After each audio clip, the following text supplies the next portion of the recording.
Tu crois que ce sont tes repas, ton manque de volonté ou ton métabolisme qui sabotent ta perte de poids, mais ce n'est pas ton assiette qui te trahit, ce sont tes émotions non régulées. Bienvenue à toi dans cette toute nouvelle vidéo. Aujourd'hui, on va voir ensemble pourquoi tes émotions sabotent ta perte de poids. Il faut que tu comprennes que ce n'est pas ce que tu manges qui te bloque, c'est ce que tu ressens et que tu refuses d'écouter. C'est-à-dire, chaque fois que tu contrôles, que tu craques, que tu culpabilises, tu n'as pas échoué. Tu as juste tenté de calmer une émotion que tu n'as jamais appris à traverser autrement. Et aujourd'hui, ce que tu appelles manque de discipline est en réalité une fuite émotionnelle. Pourquoi? Peut-être qu'aujourd'hui, tu penses que tu n'as pas assez de rigueur. Mais la vérité, c'est que tu es trop souvent submergé, et la plupart du temps, submergé émotionnellement. Tu manges parce que tu veux faire taire quelque chose, que ce soit la peur, la fatigue, la solitude, la frustration, le sentiment d'injustice, et ton cerveau, lui, pour te protéger, choisit le chemin le plus rapide, la nourriture. Et c'est pas parce que tu es faible, mais parce que c'est le seul moyen qu'il connaît pour calmer ton système nerveux. Tu ne manges pas pour remplir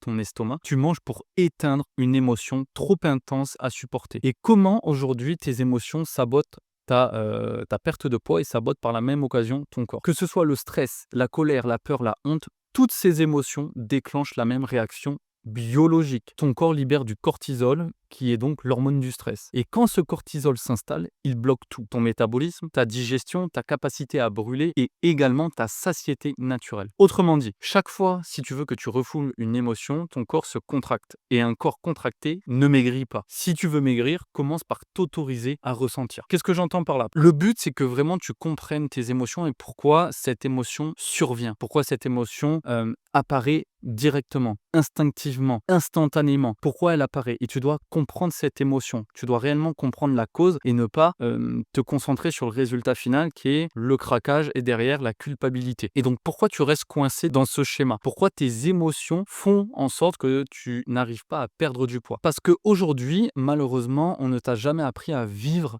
tes émotions. On t'a appris à les contrôler. On t'a dit sois forte, ne te plains pas, passe à autre chose, ce n'est pas grave. Résultat, tu as transformé la retenue émotionnelle en mode de survie. Tu gardes tout, tu encaisses, tu souris, mais à l'intérieur, ton corps souffle. C'est ce qu'on appelle également le syndrome de la bonne fille. C'est-à-dire que tu gardes tout pour toi, tu restes sagement à ta place sans t'imposer, sans réussir à imposer ton point de vue, sans t'exprimer, sans exprimer tes émotions. Et c'est pour ça qu'aujourd'hui, beaucoup de femmes craquent avec la nourriture parce que c'est leur moyen de s'exprimer. Et quand il ne peut plus retenir, il explose. Ton corps explose sous forme de craquage, de fatigue, de compulsion, de douleur. Ce que tu appelles craquage, ton corps, lui, l'appelle décompression émotionnelle. Vraiment, là, ce que je te donne, c'est vraiment beaucoup de valeur parce que je pense que tu ne le trouveras nulle part ailleurs. On t'a toujours dit que quand tu craques, c'est uniquement de ta faute, c'est que faut que tu sois encore plus dans le contrôle, plus de restrictions, etc. Mais personne ne t'a appris que c'est vraiment à cause de tes émotions et le fait de craquer, c'est vraiment une décompression émotionnelle. Et les émotions sont des messages, pas des obstacles. Chaque émotion a une fonction. La colère te parle de tes limites. La peur te parle de ton besoin de sécurité. La tristesse te parle de ce que tu dois laisser partir et la honte te parle de ton besoin d'amour. Et comme tu refuses de les écouter, elles se traduisent autrement, en tension, en fatigue, en appétit dérégulé et en stockage. Et ce n'est pas ton corps qui te sabote, c'est ton inconscience émotionnelle qui t'empêche de te libérer. Et tant que tu cherches à gérer ton alimentation sans gérer ton monde intérieur, tu tourneras en rond. Je l'ai toujours dit, si tu ne fais pas un travail introspectif, si tu ne fais pas un travail émotionnel et un travail psychologique, malheureusement, tes émotions prendront le dessus, te contrôleront et empêcheront justement une perte de poids durable et naturelle. Parce que ton poids, ce n'est pas un chiffre, c'est une expression émotionnelle. Et le vrai travail, c'est tu dois apprendre à te réguler émotionnellement. Tu n'as pas besoin de te battre contre tes émotions, tu dois apprendre à les accueillir. Et ça, tu peux passer par 3 étapes concrètes, par 3 actions concrètes que tu peux mettre dès maintenant, dès la fin de cette vidéo, en place. La première, c'est que, en premier point, tu dois reconnaître ce que tu ressens avant de manger. Pose-toi cette question. Et je te dis ça, même si ça peut paraître des conseils anodins pour toi, malheureusement, aucune personne le fait consciemment et directement. Pose-toi cette question. Est-ce que j'ai faim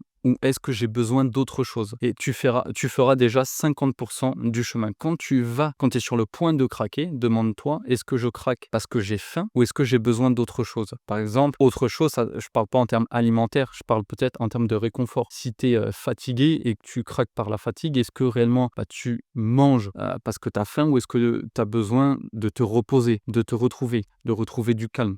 C'est ça quand je te dis justement, est-ce que tu as besoin d'autre chose? C'est plus sur l'aspect psychologique. Le deuxième point, c'est autorise-toi à ressentir sans te juger. Pleurer, crier, écrire, respirer, marcher, tout est mieux que de te remplir avec surtout des aliments que initialement tu n'aurais pas consommés. Les émotions que tu accueilles te libèrent. Celles que tu refoules te retiennent. Et enfin, le troisième point, remplace le contrôle par la compréhension. Beaucoup de femmes sont dans le surcontrôle après avoir craqué et culpabilisé. Elles vont se dire: «Je vais encore plus contrôler, encore plus faire attention, encore plus peser, encore plus compter les calories», au lieu d'être dans la compréhension. Donc ne cherche pas à tenir, cherche à comprendre ce que ton corps essaie de dire à travers tes pulsions alimentaires. Chaque envie est un message. Écoute-le donc avant de le faire taire. Tes émotions, en fin de compte, les émotions ne te sabotent pas, elles essaient de te sauver de leur manière. Comment? Lorsque tu apaises ton monde intérieur, ton corps, lui, y suit. Quand tu arrêtes de te juger pour ce que tu ressens, ton corps arrête de se défendre, il sort du mode survie, il relâche. C'est pour ça que la perte de poids véritable commence dans le mental et le cœur. C'est ce que je t'ai dit, pas dans la cuisine ou la salle de sport. Tu ne peux pas transformer un corps stressé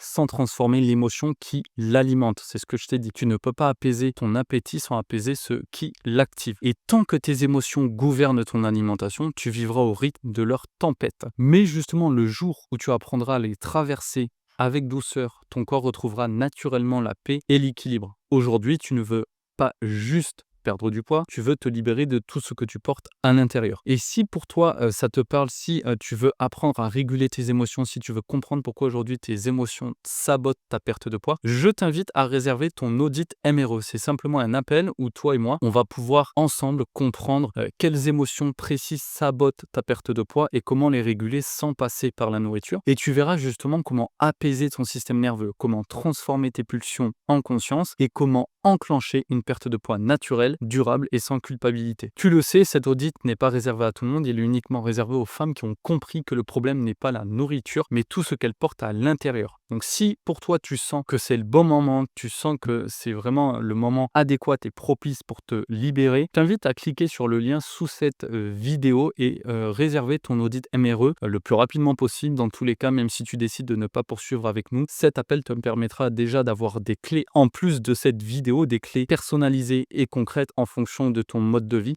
et ça te permettra déjà d'enclencher une perte de poids, mais surtout de faire en sorte de travailler sur la régulation émotionnelle, quelles que soient les émotions, quel que soit là où tu en es, la confiance, si tu veux retrouver ta place au sein de la société, peu importe, vraiment, c'est personnalisé. Dans tous les cas, tu repars avec un plan d'action concret et surtout gratuit. N'hésite pas par la même occasion de liker et de commenter cette vidéo. N'oublie pas de t'abonner, ça nous donne de la force pour produire un maximum de contenu. On se retrouve très bientôt pour une prochaine vidéo. Ciao, ciao!